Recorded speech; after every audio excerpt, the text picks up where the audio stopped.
We use the distance formula in real life situations, such as an example in a football game. A quarterback throws a pass from the 5-yard line, 20 yards from the sideline. Okay, so he's from the 5-yard line, so this is where he is. So vertically, he's at the 5-yard line. This is the 5-yard line right there. And he's 20 yards, this part right here is 20 yards from the sideline. Now, the pass is caught by a wide receiver on the 45-yard line. So what you'll hear the announcer say is that he threw a 40-yard pass. However, how long was that pass?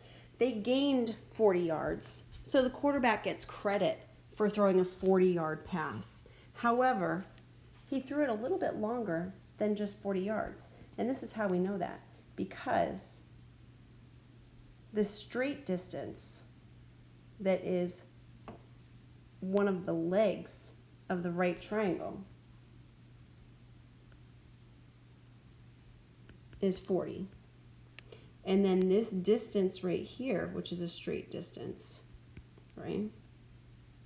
From the 20-yard line, 20 yards from the sideline to midfield, midway horizontally, that's going to be B, which is equal to 20 to 50 would be 30, right?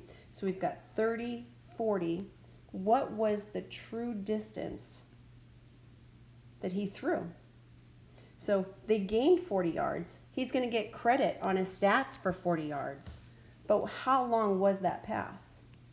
Well, that pass is the hypotenuse, and that's what we have to find out. So let's get to it. We've got a squared plus b squared equals c squared. A is going to be 40, so we'll take that and square it. B is going to be 30, we'll take that and square it. And c is going to be, we don't know what c is, so we're going to say c squared. A squared plus b squared equals c squared. 1600 plus 900 equals c squared. 1600 plus 900, well, that's 2500. And now to find out what c is, remember we don't want c squared, we just want c, we're going to have to square root both sides. So we square root both sides. And the square root of c squared is c, and the square root of 2500, that's going to be 50. So c, that looks like a 0. C is equal to 50. So how far did he really throw it? 50 yards. Will he get credit for that? Heck no. He's not getting credit for that. He's getting credit for 40 yards. So he was able to throw it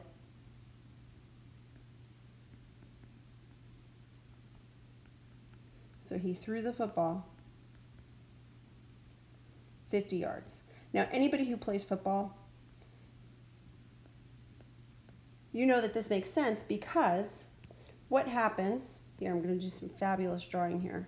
So I've got a running back, okay? This is the guy that gets the ball. So let's just say the running back is on the 5-yard line, okay? And let's just say that he gets the ball here on the 5-yard line and he ends up right here on the 20-yard line. He's going to get credit for 5 to 20. That's going to be 15 yards that he ran. So he's going to get 15-yard gain. So he's going to run 15 yards. But what happens? Watch this fantastic coaching right here. So he gets the ball, okay, and he runs over here to avoid, and then he runs back here and he runs into the backfield. Oh, he's gonna get tackled. He comes around. Oh, there's a defender. So he runs this way, and then he runs this way, and then oh my gosh, oh. He went past the 20 yards. But then he comes back and he's all disoriented, and what happens? Boom.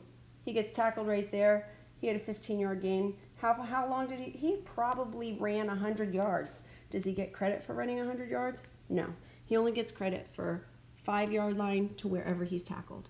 Same thing with the throw. 45-yard line to the 45-yard line. He gets credit for 40, but how far was he able to really throw it? 50 yards.